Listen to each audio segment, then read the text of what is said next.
Brother, it's time to train! Whoa. Wait a second. What do you mean daily training? I mean, I literally just met you the other day. Can't you see I'm in the middle of training right now? I see you have good taste as always, but that has to wait. It's time to train! Fine, but just this once. I'm getting kind of tired of watching movies all day anyway. I knew my best little friend would want to go train. Let's get to it. Boogie woogie! Now let's get to the workout.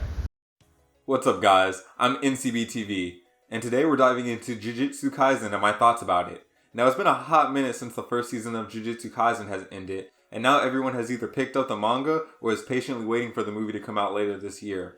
However, the hype for Jujustu Kaisen has not died down at all, with Jujustu Kaisen rising up to the top of the charts in some of the weekly manga sales, and the fan base growing at an exponential rate after the release of the anime. So let's jump into my thoughts and opinions on the first season of the anime and see if it lives up to the hype. Jujutsu Kaisen starts off like any other shonen such as Naruto, One Piece, or Bleach. We start off following our main protagonist, Itadori Yuji, as he goes about his daily school life and skips out on his club activities to spend time with his sickly grandfather, while also demonstrating how his fitness and physical capabilities blows others away. Early on, it seems that Yuji's bond with his grandfather will be very important as a mentor later on, and he's dead. During his last moments, Yuji's grandfather asks him to help and save others to the best of his abilities so that he can be surrounded by others when he passes on and can die happily. After this, Edgelord Megami, who was following Yuji, asks him about a cursed item and states if he doesn't hurry and lead him to his friends that his friends will die. Once there, Yuji acts upon the advice from his grandpa to save his friends, only to end up in a predicament that forces him to consume and be randomly possessed by one of the most powerful cursed entities to have ever walked the earth. Unlike the typical shonen that everyone loves and adores, Jujutsu Kaisen takes the usual shonen tropes and themes that everyone loves and subverts and distorts them as to surprise watchers. The series becomes a dark and exhilarating shonen that traverses the world of curses and the powers that they can provide, as the series dives into topics such as what a meaningful death consists of and the varying manifestations and attributes of human hatred, allowing it to stand apart from other contemporaries. Within Jujutsu Kaisen, the vast array of characters allows the story to flourish in a way that causes an instant deep connection with each character that is introduced. First, there's Itadori Yuji, who feels like an innocent and pure light who is trying his best to traverse the world of curses that is filled with darkness and despair as he tries to find his answer to his grandpa's last words. Then, there's slightly less edgy Sasuke, aka Megami, who has a complicated backstory that slowly reveals itself as the story continues to unfold. Nobara is one of many female side characters who provides a refreshing breath of fresh air as she and the rest of the female cast show effective characterization and utilization of female members within the story. Gojo is a goofball teacher who seems goofy on the surface but is absolutely busted and has tensions with multiple characters within the series. Toto is a mega chad who's an absolute legend in his own right, and don't even get me started on that damn panda. Don't even get me started on the animation.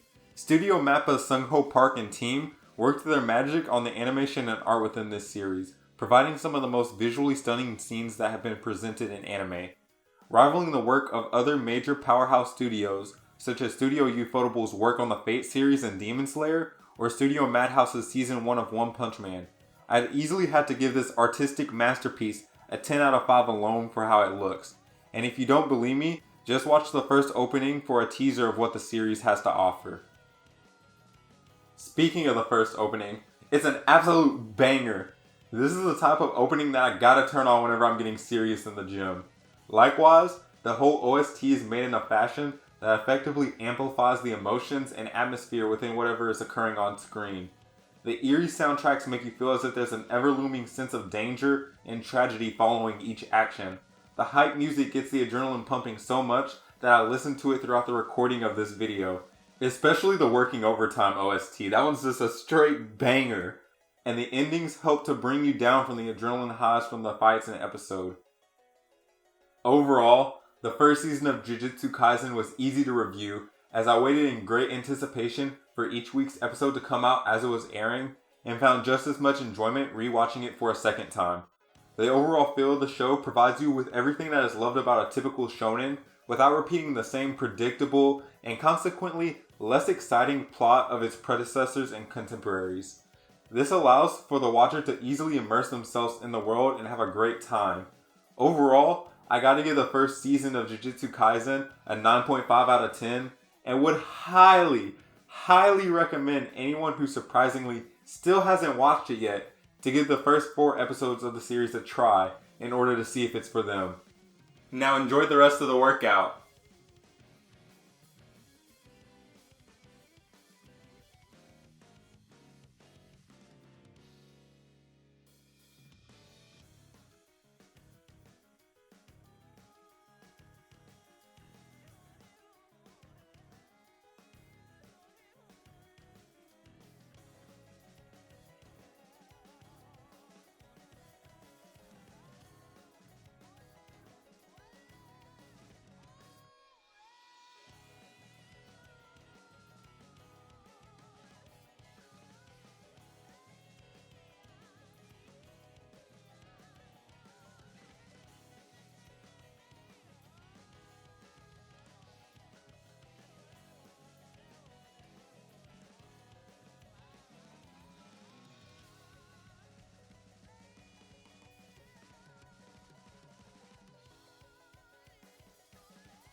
But anyways, guys, that's going to do it for the video. I really appreciate you sticking around to the end. And down below, let me know your favorite character from Jujutsu Kaisen and your favorite soundtrack from the anime.